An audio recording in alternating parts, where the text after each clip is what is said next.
যেরকম জায়েদ খানের আমলে টাকা পেয়েছি এখন তো তাই পাচ্ছি। কেন আমি চিৎকার করলাম? কাউকে ৩,০০০, ৫,০০০, ১২,০০০ ওয়েট অনুযায়ী, র্যাঙ্কিং অনুযায়ী টাকা দেওয়া হয়েছে। এবং তারপরে হচ্ছে তো আমাকে কিন্তু ভোটাররা এসে বলতেছে যে বলি এভাবে টাকা দেওয়া হচ্ছে, বাট আমরা তোমাকে ভোট দিব কারণ তুমি আমাদের সৃষ্টি, আমাদের চোখের সামনে সৃষ্টি। তোমার কাছ থেকে তো তোমার ভোট তো আমরা বঞ্চিত করবো না। ও টাকা খাবো কিন্তু দিব তোমার।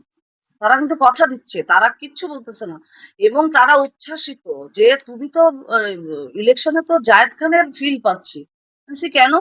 বলে কি তুমি তো মহিলা জায়েদ খান। আমি বলছি, কেন? বলছে যেরকম জায়েদ খানের আমলে টাকা পেয়েছি এখন তো তাই পাচ্ছি।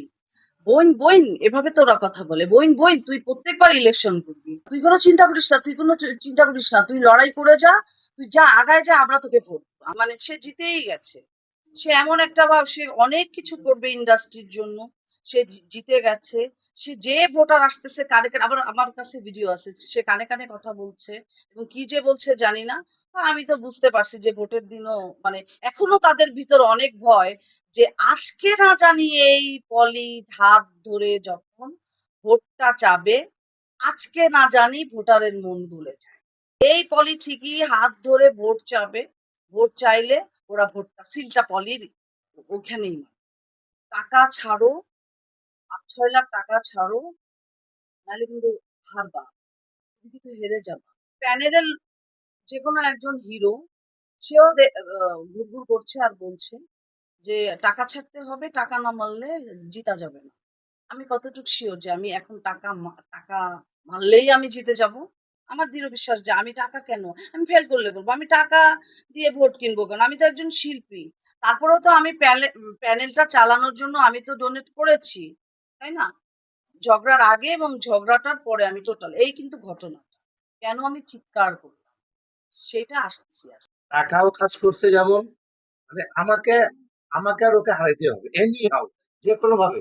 ওরটা তো হারতে হচ্ছে, ও হচ্ছে ওই পদে দাঁড়িয়েছে। চলচ্চিত্র শিল্পী সমিতি, এখানে কারা শিল্পী? এখানে বাংলাদেশের আলমগীর ভাই থেকে আরম্ভ করে উজ্জ্বল ভাই, রাজ্জাক ভাই, সবাই এখানে শিল্পী, বাপ্পারাজ ভাই, যারা এখানে তো অনেক অনেক কিংবদন্তিরা এখানে সদস্য।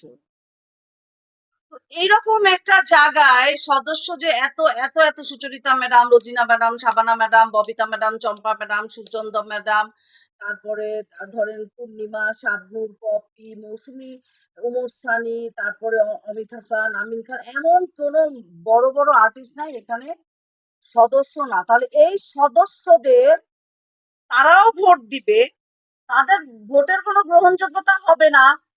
এখানে প্রমিনেন্ট শিল্পীরা যদি ইলেকশন করতে আসে, তাদের ভোট নির্ধারণ হবে, চেয়ার নির্ধারণ হবে এইসব ফাইটার আর এইসব নাচের যাদের কোনো বেস নেই, যাদের কোনো আমরা চিনি না, তাদেরই কারণে।